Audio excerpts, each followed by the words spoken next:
In a time when the bustling Tang Dynasty was at its zenith, nestled in the lush valleys of ancient China, lived Master Wei Shan, a monk revered for his wisdom and enigmatic teachings. His monastery lay atop the mist-kissed hills, a sanctuary where the world-weary came to seek tranquility and enlightenment. The day was typical, yet filled with an undercurrent of anticipation. The assembly hall, an expansive room built with the harmony of nature and man, was filled with monks eager to learn. Torches flickered against wooden beams, casting shadows that danced like the spirits of ancient ancestors.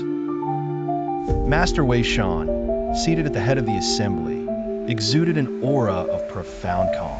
His eyes, sharp and perceptive, scanned the room. Today, he had a riddle to share, one that would test the understanding of perception and identity.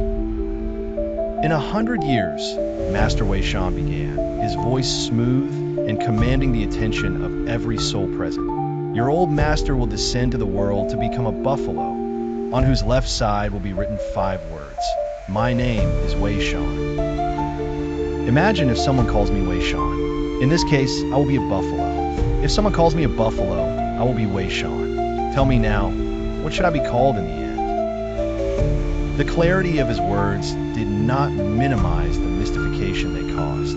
The hall fell into a profound silence, with each monk delving into the depths of his mind, seeking the answer to this paradox. Master Wei Shan's question was like a pebble tossed into still waters, causing ripples of contemplation among his listeners. The monks pondered deeply upon the implication of names, the essence of identity, and the transient nature of all things. In this sea of quiet contemplation, a young monk named Yang Shan distinguished himself. Known for his insightful nature and deep respect for his teacher, Yang Shan rose from his seat. His footsteps were gentle yet certain as he approached the abbot, every eye in the assembly following his silent journey. Reaching the front, Yang Shan knelt respectfully at Master Wei Shan's feet. His head bowed, and he remained silent, saying nothing at all.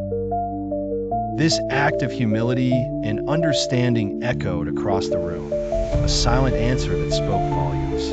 After a moment, Yang Shan returned to his seat without uttering a single word.